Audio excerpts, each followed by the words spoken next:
Hello everyone, welcome to another lecture of physics.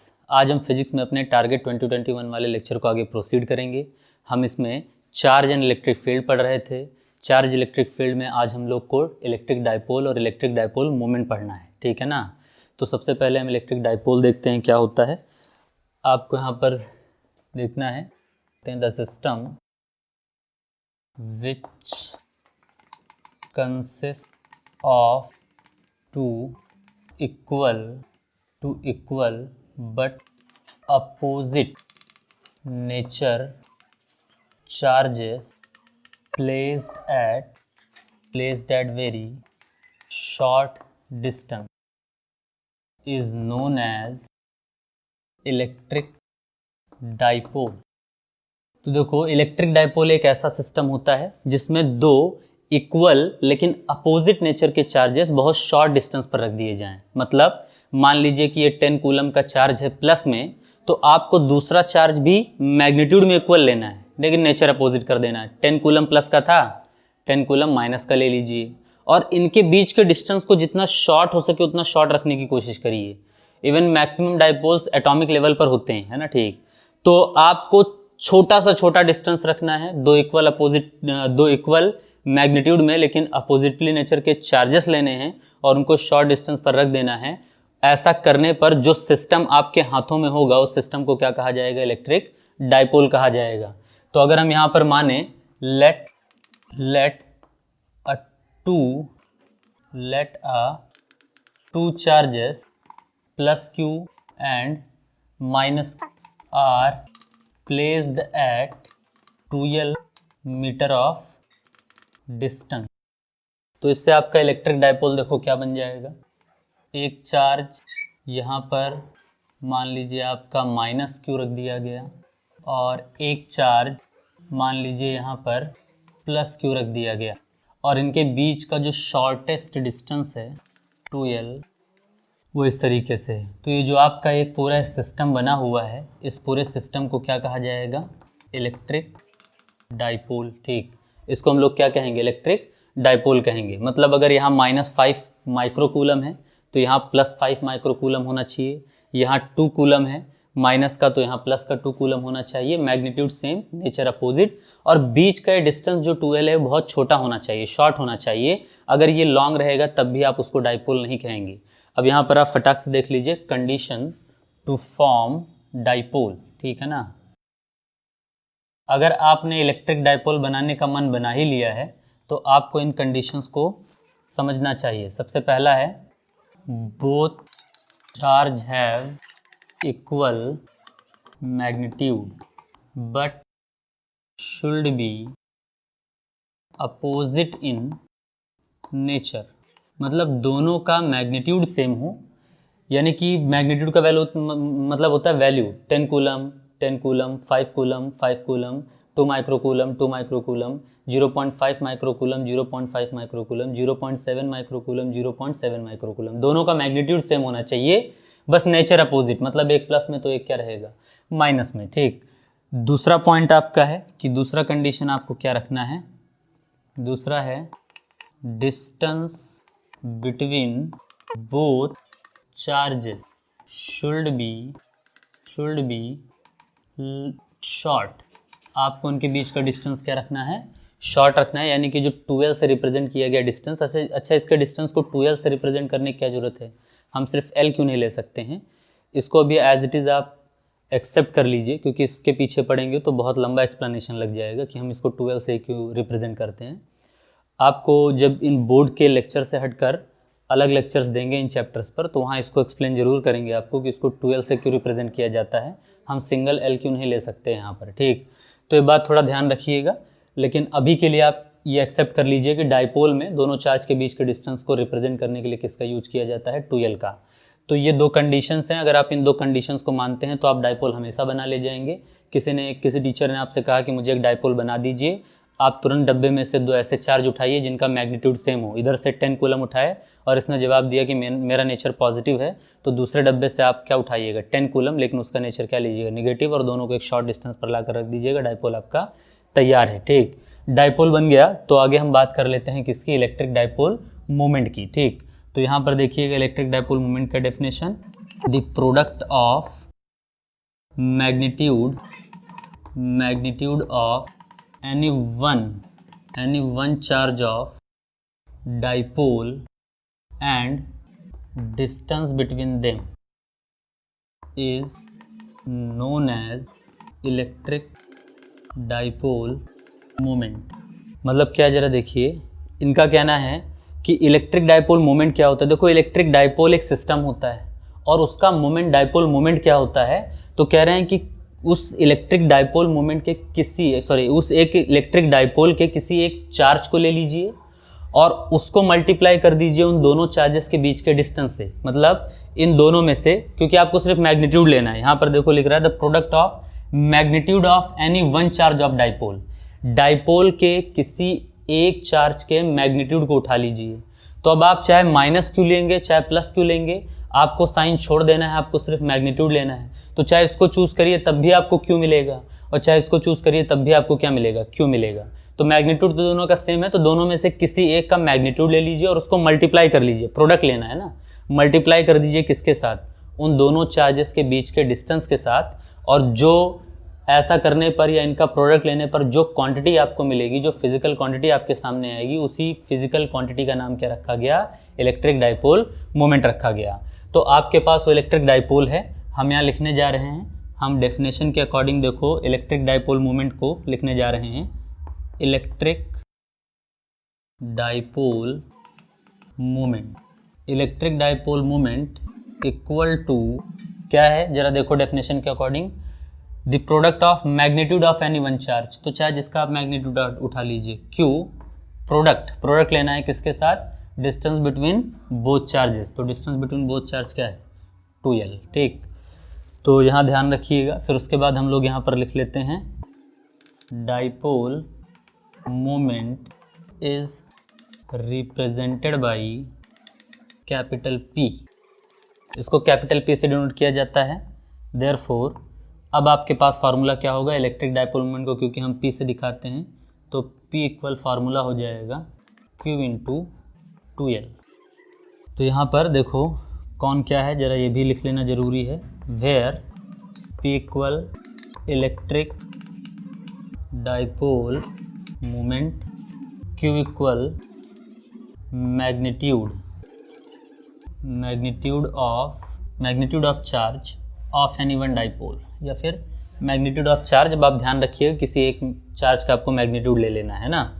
उसके बाद आपका 2L क्या है, तो डिस्टेंस बिटवीन बोथ चार्ज, दोनों चार्ज के बीच का क्या आपका डिस्टेंस। ठीक, तो इस तरीके से अभी तक आपने क्या सीखा है, इलेक्ट्रिक डाइपोल क्या होता है। इलेक्ट्रिक डाइपोल एक ऐसा सिस्टम होता है जिसमें दो इक्वल मैग्नीट्यूड के चार्ज लेकिन अपोजिट नेचर में लिए जाते हैं और एक दूसरे से बहुत शॉर्ट डिस्टेंस पर रखे जाते हैं। ऐसे सिस्टम को हम लोग क्या कहते हैं, इलेक्ट्रिक डाइपोल कहते हैं। इलेक्ट्रिक डाइपोल बनाने की कंडीशन क्या है, दोनों चार्जेस इक्वल मैग्नीट्यूड के होने चाहिए, नेचर उनका अपोजिट होना चाहिए, दोनों चार्जेस के बीच का डिस्टेंस शॉर्ट से शॉर्ट होना चाहिए।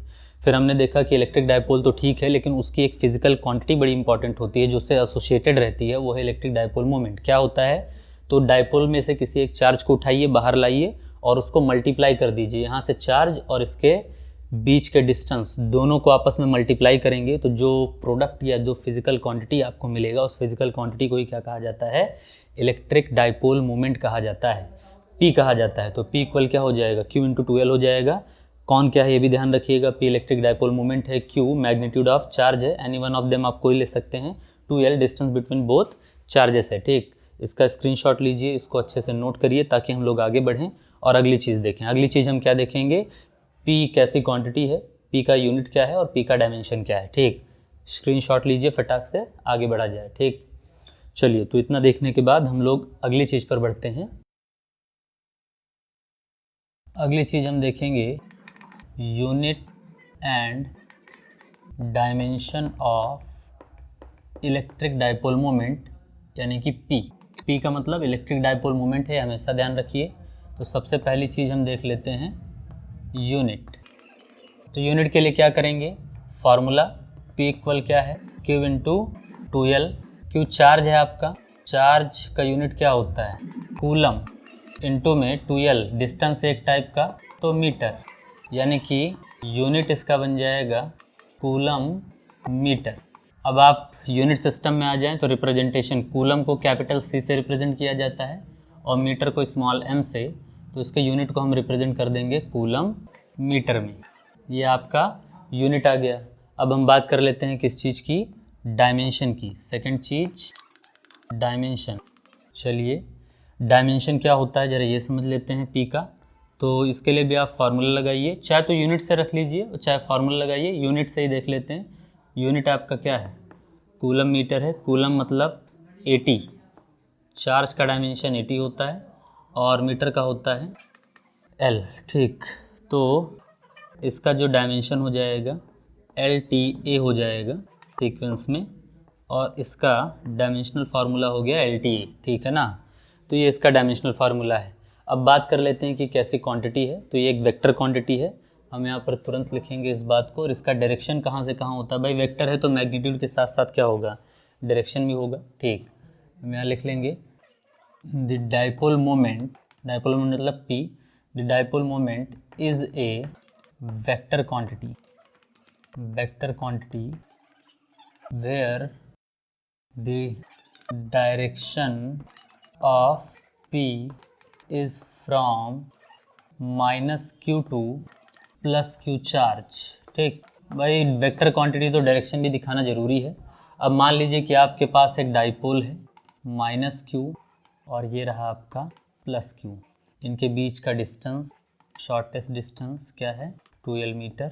तो बताओ इनका जो इलेक्ट्रिक डाइपोल मोमेंट है उसका डायरेक्शन क्या होगा। तो ये वाइट वाला एरो आपको दिखा रहा है, ये वाइट वाला एरो दिखा रहा है माइनस से प्लस की तरफ वेक्टर फॉर्म में, है ना। ठीक, हमेशा माइनस से प्लस की तरफ लेंगे। अगर आप इस डाइपोल को सीधा रिवर्स कर कर रख दें, मतलब अगर यहाँ पर +q लिख दें और यहाँ पर -q लिख दें और इनके बीच का शॉर्टेस्ट डिस्टेंस क्या हो गया 2l, तो आपको अब की बार डायरेक्शन कहाँ से कहाँ मिलेगा, तो अभी भी प्लस से माइनस ही मिलेगा। कई लोग डाइपोल में क्या होता है, क्योंकि डाइपोल को हमेशा रखने की आदत ये बनाई जाती है कि माइनस इस तरफ प्लस इस तरफ, तो लोग याद ही कर लेते हैं कि डाइपोल मोमेंट का डायरेक्शन लेफ़्ट टू राइट होता है। जैसे आप यहाँ इस तरफ लेफ़्ट, ये राइट हो गया, या अगर आप ऐसे खड़े हैं तो राइट टू लेफ़्ट याद कर लेते हैं। लेकिन ऐसा नहीं है, आप हमेशा मन में बैठा कर रखिए कि minus to plus, reverse verse करें ताकि आपको कोई दिक्कत ना हो। हमेशा माइनस से प्लस की तरफ आप डायरेक्शन दिखाइएगा। यहाँ आपका ये क्या हो गया, वेक्टर P का डायरेक्शन। ठीक, अगर आप इसका वेक्टर फॉर्म लिखना चाहें इस फार्मूले का तो आप लिख सकते हैं। देखिए वेक्टर फॉर्म में फार्मूला कैसे लिखा जाएगा, P = Q × L। तो देखो वेक्टर फॉर्म में, क्योंकि P वेक्टर क्वांटिटी है तो वेक्टर P, Q तो स्केलर होता है और यहाँ इस P को वेक्टर बनाने वाला क्या था, ये डिस्प्लेसमेंट था 2L, जिसको हम डिस्टेंस यहाँ कह रहे हैं। देखिए डिस्प्लेसमेंट क्या होता है, दो पॉइंट्स के बीच का शॉर्टेस्ट डिस्टेंस। ठीक, और शॉर्टेस्ट डिस्टेंस क्या हो सकता है, तो आप सामने देख सकते हैं कि शॉर्टेस्ट डिस्टेंस जो पॉसिबल है वो किसी भी दो चार्ज के बीच का स्ट्रेट लाइन हो सकता है। तो इन रियलिटी हम यहाँ डिस्टेंस नहीं डिस्प्लेसमेंट यूज़ करते हैं और डिस्प्लेसमेंट एक वेक्टर क्वांटिटी होता है और यही आपका इसका क्या होगा, वेक्टर फॉर्म। ठीक, तो इस तरीके से बात हो गई डाइपोल और डाइपोल मोमेंट की। ठीक, डाइपोल मोमेंट के ऊपर अगर आपको यहाँ एक छोटा सा न्यूमेरिकल दे दें, ठीक, जैसे यहीं पर लिख देते हैं, हम फटाक से इसको सॉल्व कर देंगे। ठीक है ना, ए डाइपोल, यहाँ a dipole is made up of 2 microcoulomb charge having distance of 1 angstrom between both charge. Find out dipole moment। चलिए देखिए, आपको सबसे पहले यहाँ लिख लेना चाहिए आपको क्या क्या दिया है। तो देखो Q दिया है 2 माइक्रोकूलम, यानी कि 2 × 10⁻⁶ कूलम। यूनिट कन्वर्जन आपको पहले लेक्चर में बता चुके हैं, रिवाइज करिए उसको जाकर। पीछे के लेक्चर्स भी देखिए, अगर अभी तक आपने नहीं देखे तो उनको विजिट कर कर अच्छे से रिवाइज कर लीजिए, तभी चीज़ें आपको थोड़ा ज़्यादा समझ में आएंगी। 2L यानी कि बीच का डिस्टेंस, 2L कितना देकर रखा है, 1 एंगस्ट्रॉम। 1 एंगस्ट्रॉम का मतलब 1 × 10⁻10 मीटर। अगर इस डाइपोल को बनाने की बात है तो ये डाइपोल बना होगा ऐसे, यहाँ पर रखा होगा -2 माइक्रोकूलम, यहाँ पर रखा होगा +2 माइक्रोकूलम। क्योंकि अगर ये डाइपोल 2 माइक्रोकूलम से बना है तो एक तरफ -2 माइक्रोकूलम होगा, एक तरफ +2 माइक्रोकूलम होगा, और इनके बीच का डिस्टेंस जो दिया गया है वो कितना दिया गया है, 1 एंगस्ट्रॉम देकर रखा है। इस तरीके से इसका डायग्राम बन जाएगा। अब आपके पास Q है, 2L है, आपको डाइपोल मोमेंट बताना है। मैंने आपके लिए छोड़ा, होमवर्क करिए Q इंटू 2L। आपको बस इस Q की वैल्यू को 2 इंटू 10 की पावर -6 और 1 इंटू 10 की पावर -10 रखकर इसको क्या कर देना है, सॉल्व। ये इसके डाइपोल मोमेंट पर बेस एक क्या था, न्यूमेरिकल था। अब आप कमेंट बॉक्स में ज़रूर बताइएगा कि इसका आंसर क्या आया है, ठीक है ना। इसका आंसर देखिए क्या आएगा, मैं बगल में लिख भी दे रहा हूँ, ठीक, ताकि आप मैच करा सकें इसको सॉल्व करने के बाद। इसका आंसर आएगा 2 इंटू 10⁻16 कूलम मीटर। ये इसका क्या आएगा, आंसर आएगा। आप इसको सॉल्व करिएगा, देखिएगा कि क्या आप इसको सॉल्व कर पाए या नहीं, ठीक है ना। एक बात और, इस फॉर्मूले को जैसे P equal Q into 2L है, इसको कई सारे बुक्स में और कई सारे लोग भी इसको ऐसे याद करते हैं, Q into P equal 2QL, है ना। थोड़ा बोलने में अच्छा भी लगता है और आसान भी लगता है, लेकिन इससे कन्फ्यूजन ये हो जाता है क्योंकि आपको जब डिस्टेंस दिया जाता है तो L नहीं दिया जाता है, आपको 2L दिया जाता है। आप फिर उसको सिर्फ L की वैल्यू मानकर चलते हैं और डबल मल्टीप्लाई कर देते हैं। जैसे अभी अगर आप उस फॉर्मूले को ऐसे, अब जैसे यहाँ 2L की वैल्यू दी है तो आप अगर इसको L की वैल्यू मान लेंगे तो 2 एक्स्ट्रा आ जाएगा, 2 2 जार 4, यानी कि आपका आंसर आ जाता है 4 इंटू 10 की पावर -16, जो कि गलत होगा। इसीलिए आप कहते हैं कि फॉर्मूले को आप इस फॉर्म में याद ही मत करिए, यानी कि इस फॉर्म में, है ना, P इक्वल 2QL के फॉर्म में मत याद करिए, P equal Q into 2L के फॉर्म में याद रखिए, तो आपसे गलती कभी नहीं होगी, है ना, ठीक। तो ये बात हो गई आपके किसकी, इलेक्ट्रिक डाइपोल और डाइपोल मोमेंट की, ठीक। हम फटाक से इसके वजह से इलेक्ट्रिक फील्ड इंटेंसिटी की बात कर लेते हैं, ठीक है ना। तो यहाँ आप इसको इसका स्क्रीनशॉट लेकर इसको नोट कर लीजिए जल्दी से। चलिए ठीक, तो हम लोग अगली चीज़ पर बढ़ जाते हैं। देखिए अगली चीज़ हमें देखना है electric field intensity due to dipole, electric field intensity due to dipole. तो देखो एक डाइपोल जो है उसके थोड़े कुछ ज्योमेट्री के बारे में सीख लीजिए, ताकि आपको एक जनरल आइडिया रहे कि हमें यहाँ कहाँ कहाँ इलेक्ट्रिक फील्ड इंटेंसिटी को कैलकुलेट करना है। ये डाइपोल है -Q और ये +Q, इसके बीच का डिस्टेंस क्या है, तो जवाब है इसके बीच का डिस्टेंस है 2L मीटर। और देखो एक इसका सेंटर आप मान लें जिसको हम कह दें पॉइंट O, तो इसके सेंटर से जाने वाली लाइन को हम बाइसेक्टर लाइन कहेंगे। बाइसेक्टर लाइन मतलब एक ऐसा लाइन होता है जो किसी भी चीज़ को क्या करता है, 2 इक्वल पार्ट्स में डिवाइड करता है। तो ये हो गया एक लाइन, आप इसको ऐसे ले जा सकते हैं, ये इसका एक्सिस लाइन कहलाएगा या एक्सियल लाइन कहलाएगा, ठीक, जो डाइपोल से होकर आ जा रहा है, ठीक। तो देखो 3 तरह के सिचुएशंस यहाँ बनेंगे। अगर आप यहाँ पर कोई पॉइंट मान लेते हैं, जैसे मान लीजिए मैं यहाँ पॉइंट P मान लूँ या इस तरफ भी मान लूँ, दोनों तरफ में से किसी भी तरफ, है ना, चाहे इस पॉइंट P की बात कर लें चाहे उस पॉइंट P की बात कर लें, इस पोजीशन को कहा जाता है एंड ऑन पोजीशन। क्या कहा जाता है, एंड ऑन पोजीशन और axial, point on axial line, point on axial line. तो हमें इस पॉइंट पर इलेक्ट्रिक फील्ड इंटेंसिटी निकालना पड़ेगा। इलेक्ट्रिक फील्ड इंटेंसिटी क्या होता है, पिछले लेक्चर्स में आपको बता चुके हैं। इलेक्ट्रिक फील्ड इंटेंसिटी एक काइंड ऑफ फोर्स है ना, ठीक, जो 1 कूलम चार्ज पर अप्लाई होता है। तो मतलब आप इस लाइन पर या इस पोजीशन पर देखना चाहते हैं कि ये डाइपोल किसी टेस्ट चार्ज के ऊपर कितना फोर्स लगा सकता है, तो हम यहाँ चेक करेंगे। दूसरा एक पॉइंट आपको कहाँ मिल सकता है, वो आपको यहाँ मिल सकता है। देखिए एक बार हो सकता है आप पॉइंट यहाँ मान लें या यहाँ नीचे भी मान सकते हैं, जैसा सिचुएशन आप चाहें, बस इस बाइसेक्टर लाइन पर आप मानिए, है ना, ठीक। तो इस पॉइंट को हम लोग कहेंगे ब्रॉड ऑन पोजीशन और पॉइंट ऑन बाइसेक्टर लाइन। अब इसके अलावा कहीं पर भी, जैसे मान लीजिए आप यहाँ कोई पॉइंट मान लें P, यहाँ कोई पॉइंट मान लें, अच्छा P के अलावा और भी कुछ नाम मान सकते हैं, लेकिन हम जनरली P मान कर चलते हैं। तो चाहे आप यहाँ मान लीजिए, है ना, ठीक, यहाँ में से किसी भी पॉइंट पर अगर आप मान लेंगे, जैसे मान लीजिए यहाँ पर आपने मान लिया है, तो इस पॉइंट को क्या कहा जाएगा, जनरल पॉइंट। क्या कहा जाएगा, जनरल पॉइंट, ठीक। तो इनफैक्ट आपको 3 जगह पर इलेक्ट्रिक फील्ड इंटेंसिटी के फॉर्मूले फाइंड आउट करने हैं, एंड ऑन पोजीशन पर, ब्रॉड ऑन पोजीशन पर और जनरल पॉइंट पर, ठीक। तो इसका आप स्क्रीनशॉट लीजिए, फटाफट हम एक एक पोजीशन पर इलेक्ट्रिक फील्ड इंटेंसिटी क्या करते हैं फाइंड आउट कर देखते हैं, ठीक। तो ये सिचुएशन थोड़ा ध्यान रखिएगा, रेफरेंस आपको देगा कि आपको कहाँ कहाँ पर कैलकुलेट करना है। ठीक, तो चलिए सबसे पहले हम एंड ऑन पोजीशन पर देख लेते हैं। पहला situation, at end on position. ठीक, तो हम इसमें लिखेंगे let a electric dipole which consists q coulomb of two charges placed at 12 meter of distance, placed at 12 meter of distance। फिर हम मानेंगे let a point p where point p small r meter away from the center of dipole, outside the plus q charge, where we have to find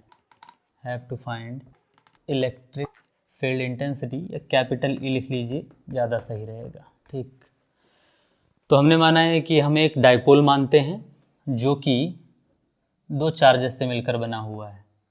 कौन कौन से charges, तो ज़रा देख लीजिए। तो डाइपोल हमेशा दो इक्वल लेकिन अपोजिट नेचर के चार्जेस से बनता है। तो एक प्लस क्यू और एक माइनस क्यू का चार्ज हमने लिया, इनके बीच का जो शॉर्टेस्ट डिस्टेंस हमने कंसिडर किया वो क्या किया, 12 मीटर। फिर कह रहे हैं कि आपने इसके एक्सियल लाइन पर प्लस क्यू कूलम के आउटसाइड में एक पॉइंट कंसिडर किया है, और वो पॉइंट है आपका पॉइंट पी, जहाँ आपको इलेक्ट्रिक फील्ड इंटेंसिटी क्या करना है, फाइंड आउट करना है। और वो इस डाइपोल के सेंटर से, मान लेते हैं इसका सेंटर वो है, इस सेंटर से वो कितने डिस्टेंस पर है, स्मॉल आर डिस्टेंस पर है। ठीक, तो अच्छा ये इसका अगर सेंटर है, उसके बीच का डिस्टेंस अगर 12 है, तो ये वाला डिस्टेंस क्या हो जाएगा, L, और ये वाला डिस्टेंस भी क्या हो जाएगा, L। चलिए अब उसके बाद थोड़ा देखिए, यहाँ पॉइंट P से इस माइनस Q का डिस्टेंस क्या होगा, उस पर थोड़ा ध्यान दीजिए। तो P से चलिए R चले और प्लस L, है ना, R प्लस L, और इस प्लस Q तक, यहाँ से सेंटर देखो, जो डिस्टेंसेस नोन है उन्हीं के टर्म में आपको आना पड़ेगा। तो यहाँ से बस एक ही डिस्टेंस हमें मिला, तो R से हम आए O तक, और फिर वो O से पीछे गए L मीटर, तब प्लस Q मिला है। मतलब ये वाला डिस्टेंस जो होगा वो क्या होगा, R माइनस है। इस डायग्राम को अच्छे से समझिएगा। सबसे पहले हमने एक डाइपोल कंसिस्ट किया है, उस डाइपोल में दो चार्जेस हैं माइनस Q और प्लस Q, उनके बीच का डिस्टेंस 12 मीटर है। उसके सेंटर O पर आप सेंटर O से R मीटर के डिस्टेंस पर एक पॉइंट P हमने कंसिडर किया है, जहां हमें इलेक्ट्रिक फील्ड इंटेंसिटी निकालना है। ठीक, उसके बाद इस सेंटर से आपको दो डिस्टेंसेस अलग अलग मिल जाएंगे, और फिर हम लोगों ने इस P से माइनस Q का डिस्टेंस भी लिख लिया है और प्लस Q का डिस्टेंस भी लिख लिया है। अब उसके बाद उस पॉइंट पर इलेक्ट्रिक फील्ड इंटेंसिटी होगा कितना, तो किसकी वजह से होगा, इन दो पॉइंट चार्जेस की वजह से होगा। पिछले लेक्चर में हमने पॉइंट चार्ज की वजह से इलेक्ट्रिक फील्ड इंटेंसिटी कितना जनरेट होता है इसका डिस्कशन कर रखा है, और उसका डायरेक्शन कैसे निकाला जाता है ये भी बताए थे। तो सबसे पहले फॉर माइनस क्यू चार्ज के लिए जो आपका इंटेंसिटी होता है वो क्या होता है, इनवर्ड होता है। ठीक है ना, तो हम इस माइनस क्यू की वजह से जो इलेक्ट्रिक फील्ड इंटेंसिटी आएगा उसको हम नाम देने जा रहे हैं E1। ठीक है ना, तो आपने नाम दे दिया कि इस माइनस की वजह से जो यहाँ पर इलेक्ट्रिक फील्ड इंटेंसिटी जनरेट हुआ है वो हुआ है E1 न्यूटन पर कूलम, और इस प्लस की वजह से जो इलेक्ट्रिक फील्ड इंटेंसिटी, प्लस की वजह से पॉइंट पर क्या बताए थे, आउटवर्ड रिपल्शन वाला, है ना, तो इसकी वजह से जो जनरेट हुआ है उसको इस पॉइंट पर हम कह रहे हैं क्या, E1। ठीक है ना, ये आपका हो जाएगा इलेक्ट्रिक फील्ड इंटेंसिटी का डायरेक्शन। तो अब हम यहाँ पर लिख लेंगे the electric field intensity due to minus q and plus q charge at point P according to formula of point charge. Is, देखिए मैं आपके रेफरेंस के लिए यहाँ लिख दे रहा हूँ, फार्मूला आपको याद भी रहना चाहिए। रेफरेंस के लिए लिख दे रहा हूँ कि पॉइंट चार्ज की वजह से इलेक्ट्रिक फील्ड इंटेंसिटी का फार्मूला क्या था, Q/R², मतलब 1/4πε0। और वो चार्ज जिसकी वजह से आप इलेक्ट्रिक फील्ड इंटेंसिटी उस पॉइंट पर निकालना चाहते हैं, और R उस चार्ज से उस पॉइंट का डिस्टेंस जहाँ आप इलेक्ट्रिक फील्ड इंटेंसिटी कैलकुलेट करना चाहते हैं। तो चलिए हम सबसे पहले E1 की वैल्यू निकालते हैं। E1 किसकी वजह से था, तो -Q की वजह से था E1। तो E1 का फार्मूला क्या होगा जरा देखिए, वो होगा 1/4πε0। तो आपको यहाँ सिर्फ चार्ज रखना रहता है। E1 किसकी वजह से है, माइनस की वजह से, और अपॉन में इसका डिस्टेंस। तो बताइए -Q से इस डिस्टेंस या इस पॉइंट का डिस्टेंस कितना है, R+L।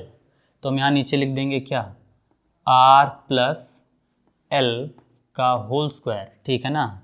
इसके बाद एंड E2 प्लस Q की वजह से है, तो E2 का फार्मूला हो जाएगा 1/4πε0 Q, उसका ही मैग्नीट्यूड Q ही है, लेकिन डिस्टेंस देखिए क्या है Q से पॉइंट तक का, R+L का होल स्क्वायर, ठीक। अब आपके पास E1 E2 है, रेफरेंस फार्मूला आपने यूज़ कर लिया है। तो रेफरेंस फार्मूला यूज़ करने के बाद हम इसको मिटा देते हैं। अब हमारे पास E1 है और E2 है, तो वहाँ पर नेट इलेक्ट्रिक फील्ड देखिए क्या आएगा। अब आप खुद समझिए, जैसे मान लीजिए मैं 10 न्यूटन से किसी चीज़ को इधर धक्का देता हूँ और 5 न्यूटन से इधर धक्का देता हूँ, तो इस पॉइंट पर जैसे चौक है, इसको किसी ने 5 न्यूटन से इधर खींचा और 10 न्यूटन से इधर खींचा, नेट में किस तरफ जाएगा, जिस तरफ फोर्स ज़्यादा है, मतलब इस तरफ जाएगा। और इस तरफ कितना न्यूटन लेकर जाएगा, तो टोटल 5 न्यूटन लेकर जाएगा, क्योंकि 10 ले जाना चाहता था लेकिन 5 इसका अपोज कर रहा था। तो 10 में से 5 तो खर्चा हो गया होगा इसके अपोज को ख़त्म करने में, बचा हुआ 5 इस चौक को लेकर जा रहा होगा। तो अब सेम सिचुएशन यहाँ पर है कि आपको, अच्छा यहाँ थोड़ा गड़बड़ हो गया, इसको E1 नहीं इसको E2 कहना है आपको, ठीक है ना, E2। तो अब आपको यहाँ तय करना है कि E1 E2 में से कौन बड़ा है और कौन छोटा है। बड़े में से छोटे को हम सब्सट्रैक्ट कर देंगे तो हमें नेट इलेक्ट्रिक फील्ड मिल जाएगा। आप साफ देख सकते हैं कि इस फॉर्मूले में जैसे देख लीजिए 1/4πε0 1/4πε0 दोनों सेम है, Q और Q सेम है, बस डिस्टेंस अलग है। एक में R+L है और एक में R-L है, ठीक। एक में R+L है और एक में क्या है, R-L है। तो अगर आपके पास यहाँ डिस्टेंसेस अलग अलग हैं, तो देखिए डिस्टेंस के इन्वर्सली प्रोपोर्शनल है। इन्वर्सली का मतलब समझते हैं, अगर इन्वर्सली में कोई चीज़ आप लिखते हैं, जैसे आप लिखते हैं यहाँ पर A inversely proportional to B, inverse में जब रहता है, जैसे ये इन्वर्स में, तो इसके ज़्यादा होने पर ये चीज़ कम हो जाता है। तो देखो यहाँ पर R+L है, ये ज़्यादा है, और ये R-L है, ये कम है। तो ये कम है तो E2 ज़्यादा होगा, ये ज़्यादा है तो E1 क्या होगा, कम। तो हम यहाँ पर लिखेंगे सबसे पहले as E2 is greater than E1 therefore net electric field at point P is. तो देखो net electric field at point P क्या होगा, तो हम मान लेते हैं कि नेट इलेक्ट्रिक फील्ड E है, तो E की वैल्यू हो जाएगी E2 माइनस E1। चलिए E2 की वैल्यू पुटअप कर दीजिए, 1/4πε0 Q/R-L का होल स्क्वायर माइनस 1/4πε0 Q/R+L का होल स्क्वायर, ठीक। चलिए आप यहाँ से जो चीज़ कॉमन हो सकता है उसको कॉमन कर लीजिए। Q/4πε0 क्या हो जाएगा, कॉमन हो जाएगा, अंदर ब्रैकेट में क्या बचेगा, 1/R-L का होल स्क्वायर माइनस 1/R+L का होल स्क्वायर, ठीक। अब जरा आप देखिए कि यहाँ पर इसको अगले स्टेप में कैसे आप लिखेंगे। तो देखो Q/4πε0, इसका आप एलसीएम लेंगे तो देखिए ऊपर आ जाएगा R+L का होल स्क्वायर माइनस R-L का होल स्क्वायर, और होल अपॉन इनका मल्टीप्लाई होगा। तो देखिए जरा आप कुछ देर के लिए होल स्क्वायर भूल जाइए और इनका सिर्फ मल्टीप्लाई करिए। तो जैसे अगर ये सिर्फ A+B होता और A-B होता, तो आप इसको लिख सकते क्या, A² माइनस B² का फार्मूला है A+B और A-B। तो अंदर वाले को तो आप ऐसे लिख सकते हैं, मतलब कैसे, R² माइनस L², लेकिन इस पूरे का क्या हो जाएगा, होल स्क्वायर, क्योंकि होल स्क्वायर इसका लगा हुआ है, ठीक। तो ये आपका एलसीएम इसका हो जाएगा, ठीक। उसके बाद अगर आप ऊपर वाले बॉक्स को सॉल्व करेंगे तो देखिए E इक्वल आपके पास होगा Q by 4πε0 R plus L का होल स्क्वायर ओपन करेंगे आप तो R square plus L square plus 2RL minus इसको ब्रैकेट में ओपन करिए तो ये हो जाएगा R square plus L square minus 2RL whole upon are square minus L square का होल स्क्वायर। ज़रा देखिए माइनस है तो जो अंदर प्लस है वो माइनस है और जो माइनस में है वो क्या है, प्लस में है। तो आर स्क्वायर से आर स्क्वायर कैंसिल हो जाएगा, एल स्क्वायर से एल स्क्वायर कैंसिल हो जाएगा, माइनस माइनस प्लस तो 2RL और आपका ये 2RL आपस में क्या हो जाएंगे 4RL, यानी कि ई का फार्मूला क्या आ जाएगा, वो आ जाएगा Q by 4πε0 4RL whole by R square minus L square का होल स्क्वायर। चलिए अब आगे इसको थोड़ा हम अपने हिसाब से सेट कर लें। 1/4πε0 इसको देखो मैं ऐसे लिख दूँ 2 इंटू क्यू इंटू 2L। देखो L था ही, 4 को मैंने 2 इंटू 2 लिख लिया तो आपका ये रहा, और एक अभी एक चीज़ और बचा हुआ है R, है ना। R को आपने अलग लिख लिया, इस 2 को एक 2 आगे लिख दिए और एक 2 को L के साथ लिख दिए। ये बीच में जो Q इंटू 2L लिखा हुआ है इसको हम क्या कहते हैं, डाइपोल मोमेंट। नीचे आपका है r square minus L square का होल स्क्वायर।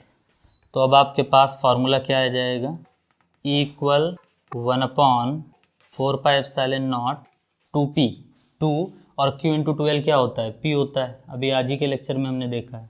तो 2pr upon are square minus L square upon whole square, ठीक है ना। तो देखो ये फार्मूला तो आपको अभी मिल गया है, लेकिन अभी ये डाइपोल के लिए नहीं है क्योंकि डाइपोल का मेन कंडीशन तो हमने अप्लाई ही नहीं किया है, ठीक। अब हम यहाँ पर लिखेंगे for dipole L is less than R, है ना। देखिए अगर आप डाइपोल पढ़ रहे हैं तो पक्की बात है आपने एक कंडीशन पढ़ रखा है कि ये L की वैल्यू क्या होनी चाहिए, बहुत शॉर्ट होनी चाहिए भाई, क्योंकि यहाँ तक तो आप आए हैं, ये तो आप नॉर्मली किसी के लिए भी लगा सकते थे, आप एक नॉर्मल पॉइंट चार्ज सिस्टम के लिए भी फार्मूला लगा सकते हैं। लेकिन जब बात डाइपोल की चलती है तो डाइपोल की शर्त ये होती है कि इनके बीच का डिस्टेंस क्या होना चाहिए, शॉर्टेस्ट होना चाहिए, यानी कि R के रिस्पेक्ट में L बहुत छोटा होगा। तो जब R के रिस्पेक्ट में ये चीज़ बहुत छोटी है, देयरफॉर फॉर डाइपोल ये, देन तब तो पक्की बात है कि L स्क्वायर के रिस्पेक्ट में, R स्क्वायर के रिस्पेक्ट में आपका L square much greater than small होगा, ठीक है ना, यानी कि आर स्क्वायर बहुत ज़्यादा बड़ा होगा एल स्क्वायर से। ये स्टेटमेंट क्या जरा समझिए, जैसे मान लीजिए आपके पास एक नंबर है जिसकी वैल्यू है 0.2 और एक नंबर है जिसका वैल्यू है 5, ठीक। तो देखिए 5 ग्रेटर देन क्या है आपका एल, है ना। लेकिन जब इनका स्क्वायर कर देंगे तो उसको लिखेंगे 0.04 और इसको लिख देंगे क्या 25। एक बात ध्यान रखिएगा, किसी छोटे नंबर का अगर आप स्क्वायर करते हैं तो वो और छोटा होते जाता है, और किसी बड़े नंबर का अगर आप स्क्वायर करते हैं तो और बड़े होता जाता है ना, ठीक। तो अगर R L से बहुत बड़ा है तो पक्की बात है R स्क्वायर L स्क्वायर से तो बहुत ही ज़्यादा बड़ा होगा, ठीक। और आप बहुत बड़े नंबर के रिस्पेक्ट में बहुत छोटे नंबर को नेग्लेक्ट कर सकते हैं।